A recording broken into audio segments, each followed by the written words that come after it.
होकर स्वतंत्र मैंने कब चाहा मैं कर लूं जग को गुलाम, मैंने तो सदा सिखाया है करना अपने मन को गुलाम।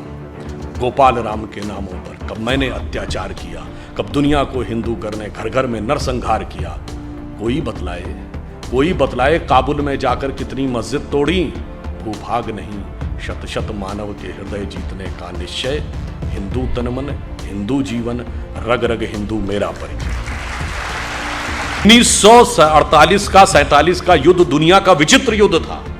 हमेशा युद्ध विराम की मांग वो सेना करती है जो हार रही हो। संयुक्त राष्ट्र में वो देश जाता है जो छोटा हो, कमजोर हो, हार रहा हो। यहां हम बड़े थे, ताकतवर थे, जीत रहे थे। बस 48 से 72 घंटे की बात थी, पीओके हमारा होना चाहिए, हम संयुक्त राष्ट्र संघ में चले गए। ऐसे विचित्रता के उदाहरण हमने प्रस्तुत किए और भारत की छवि बनी कि एक सॉफ्ट स्टेट है, कोई भी आके हमें दबा सकता है, कोई भी आएगा और हमारे साथ किसी भी प्रकार की शरारत करके चला जाएगा और हम सिर्फ शांति के कबूतर उड़ाते रहेंगे। परंतु वो भूल गए कि हम जिस परंपरा के में विश्वास करते हैं, भारतीय परंपरा ये कहती है कि हम नाग पंचमी भी मनाते हैं, सांपों को दूध भी पिलाते हैं, तो नाग यज्ञ करने का सामर्थ्य भी रखते हैं जिसमें सारे नाग आकर आहुति। हम एकमात्र दल हैं जो स्वतंत्रता के बाद उत्पन्न हुए। विचार, प्रेरणा, वाणी, वेश, तत्व, दर्शन सब कुछ हमने इस स्वदेश से लिया और बढ़ते बढ़ते आज हम उस मुकाम तक पहुंचे कि भारत के सबसे बड़े और प्रमुख राजनीतिक दल बने।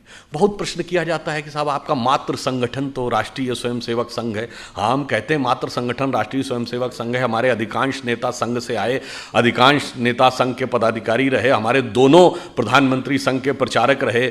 परंतु जो सवाल हमसे पूछते हैं, और संघ के संस्थापक डॉक्टर केशवराव बलिराम हेडगेवार थे, मैं प्रश्न पूछना चाहता हूं जो हमसे पूछते हैं कि आपका मातृ संगठन कौन, तो मैं पूछना चाहता हूं आपका मातृ संगठन कौन? कांग्रेस का संस्थापक कौन? एलन ऑक्टेवियम ह्यूम, ब्रिटिश सरकार का सेक्रेटरी। तो आपका तो मातृ संगठन ब्रिटिश सरकार हो गई। और बहुत से लोगों को नहीं ध्यान होगा कि कांग्रेस के पहले 4-5 अध्यक्षों के नाम बनाए तो एलन ऑक्टेवियम ह्यूम अध्यक्ष नहीं थे, वो संस्थापक थे। परंतु अल्फ्रेड रोब, जॉर्ज यूल, विलियम वैडनबर्न, ये सब जानते कौन है? ये कांग्रेस के प्रारंभिक अध्यक्षों के नाम है। और इतना ही नहीं, 1910 का वह वर्ष जिस वर्ष में वीर सावरकर को 2 जन्मों के काला पानी की सजा, 2 जन्मों के कारावास की सजा हुई, उस 1910 के वर्ष में कांग्रेस का अध्यक्ष William Wedderburn secretary government of India था।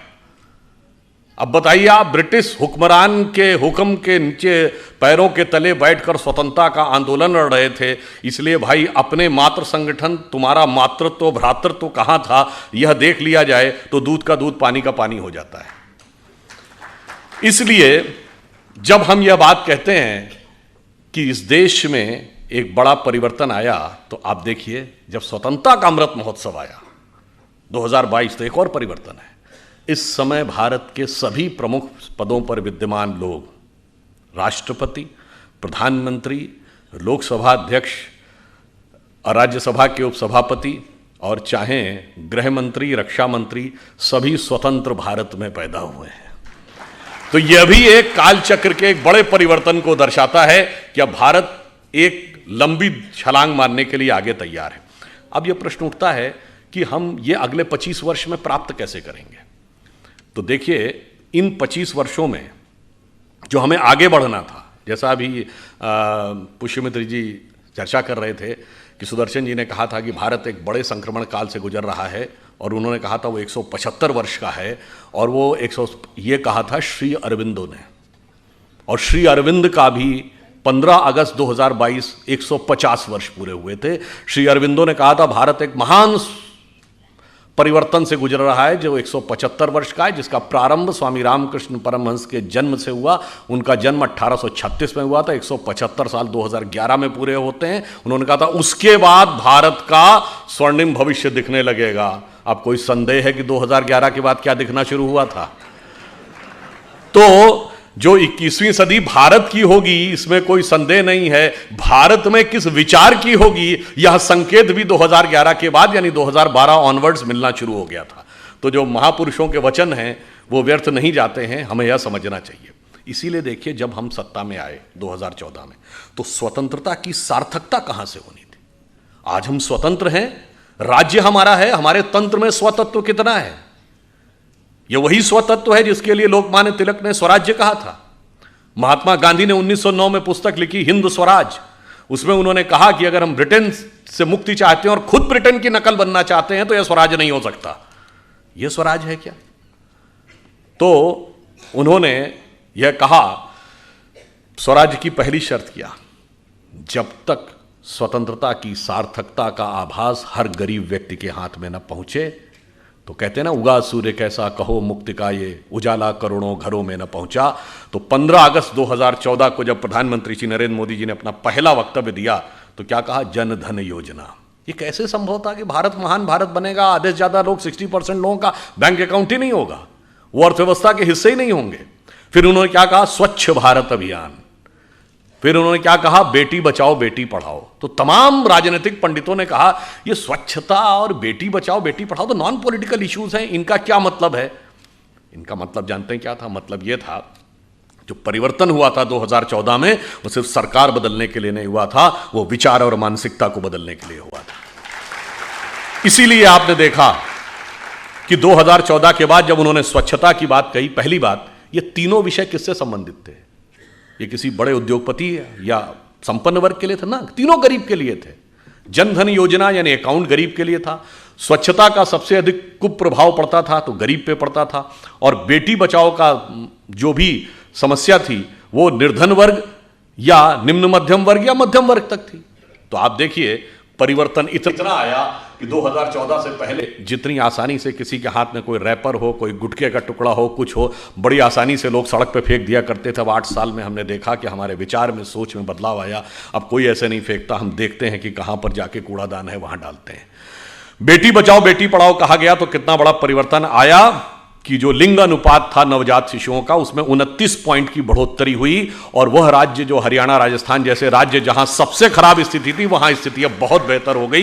ये एक सोच में परिवर्तन आया। 46 करोड़ लोग फाइनेंशियल इंक्लूजन से जुड़े, जो विश्व का सबसे बड़ा फाइनेंशियल इंक्लूजन था। अगली जरूरत क्या होती है गरीब की? बीमारी। घबराता है कि अगर कभी बीमारी आ गई तो हजारों रुपए का खर्चा कहां से आएगा, तो आयुष्मान भारत योजना आई। अगली जरूरत क्या होती है? शिक्षा। तो इसलिए सर्व शिक्षा अभियान आया। फिर सोच में बदलाव आया। पहले की सरकारें सोचती थी इस वर्ग को देना है, उस वर्ग को देना है। हमने कहा जी सबको देना है। इसलिए हर गांव में बिजली, हर घर में नल का प्रक्रम चल रहा है, हर गांव में सड़क पहुंचाने का काम किया। और मैं यह भी कहना चाहता हूं, धारणा यदि प्रचलित यह भी हो कि कोई हमें वोट दे रहा है या नहीं दे रहा, इसके बावजूद हमने दिया। जिन वर्गों के बारे में धारणा थी कि वो हमें वोट नहीं देते, उनके भी 70% लोगों को सरकार की किसी न किसी योजना का लाभ मिला। यह हमारी ईमानदारी, राष्ट्र के विकास के प्रति हमारी निष्ठा का प्रमाण था। अब जब आप प्राथमिक सुविधाएं दे लेते हैं तब आगे बढ़ना चाहिए। आज के युग में अगर किसी को आगे बढ़ना है तो अगली रिक्वायरमेंट क्या है? सड़क, बिजली। देखिए 3 प्रकार के काम होते हैं जो हमारी सरकार ने किए। एक काम वो जो पिछली सरकारें भी कर रही थी, हमने भी किए। बिजली है, सड़क है, पानी है, हमने भी बनाया, पिछली सरकारें भी बना रही थी। हमने उनसे ज्यादा अच्छा बनाया, उनसे ज्यादा गति से बनाया, उनसे ज्यादा परिमाण में बनाया, बगैर किसी आरोप और घोटाले के बनाया, पूर्ण पारदर्शिता से बनाया। दूसरी कैटेगरी के वो काम होते हैं जो पिछली सरकारों ने सोचा मगर करने की हिम्मत नहीं कर पाई, जैसे जीएसटी, जैसे सर्जिकल स्ट्राइक। तीसरी कैटेगरी में वो काम आते हैं जो पिछली सरकारों के कल्पना में ही नहीं आए होंगे, हमने वह भी करके दिखाया। तो प्रधानमंत्री जी ने किस रूप में सोचा? जब हम लोगों की विचारधारा के हाथ में पूर्ण सत्ता आती है तो देखिए सोचते कैसे हैं। दीनदयाल जी का अंत्योदय साकार किया, सबको देके। चाहें अगर आप याद करिए उज्ज्वला योजना में उन सारी महिलाओं को जिनके के लिए धुएं के से निकलने वाले आंसू नियति बन गए थे, उनको उनसे मुक्ति दिलाई। और यह भी महत्वपूर्ण बात देखिए, 2014 में एक और परिवर्तन आया। इससे पहले लोग सरकारों से अपेक्षा करते थे हमें और चाहिए, हमें और चाहिए। पहली बार ऐसा हुआ शायद लाल बहादुर शास्त्री जी के बाद, जब प्रधानमंत्री जी ने कहा जो सक्षम है, समृद्ध हैं, संपन्न हैं, अगर हो सके तो सब्सिडी छोड़ दें, और 1 करोड़ से अधिक लोगों ने छोड़ दिया। यह तब होता है जब नेतृत्व की नीयत पर विश्वास होता है। तो देखिए, पहला चरण यह था कि किस ढंग से पहले सबसे गरीब वर्ग को जीवन की मूलभूत आवश्यकताएं उपलब्ध कराई जाए। उसके बाद अगला चरण, देश के आर्थिक विकास का मार्ग प्रशस्त किया जाए। इसलिए इस कैटेगरी में वो काम आए, जैसे मैंने बोला, जीएसटी। पिछली सरकार ने भी तो कोशिश की थी, नहीं हो पाए। पूरे देश को एक टैक्स लॉ के अंतर्गत लाना ताकि बिजनेस को ग्रो करने का एक बड़ा अवसर मिल सके। उसके बाद ये सारी चीजें बेमानी हैं यदि आप सुरक्षा देश की मजबूत ना कर सकें। अब हमने आपको बताया जो सर्जिकल स्ट्राइक थी, बहुत से पिछली सरकारों ने क्लेम किया जी हमने भी कहा था, हमने भी भाई किया था, तो क्यों नहीं हो पाया। और यह बात मैं प्रमाण के साथ बोलता हूं। अमेरिकी राष्ट्रपति बराक ओबामा ने अपनी किताब द प्रॉमिस लैंड में लिखा, 2010 में भारत आए थे, उस यात्रा का वृत्तांत देते हुए उन्होंने लिखा कि 26/11 के हमले के बाद उस समय की सरकार ने, जबकि सेना तैयार थी पाकिस्तान के ऊपर एक स्ट्राइक करने के लिए, उस समय की सरकार ने इसलिए अनुमति नहीं दी क्योंकि उस सरकार को लगता था कि इससे उपजे वातावरण से भाजपा को राजनीतिक लाभ न मिल जाए। ये आपकी हिम्मत नहीं थी, इसलिए नहीं कर पाए।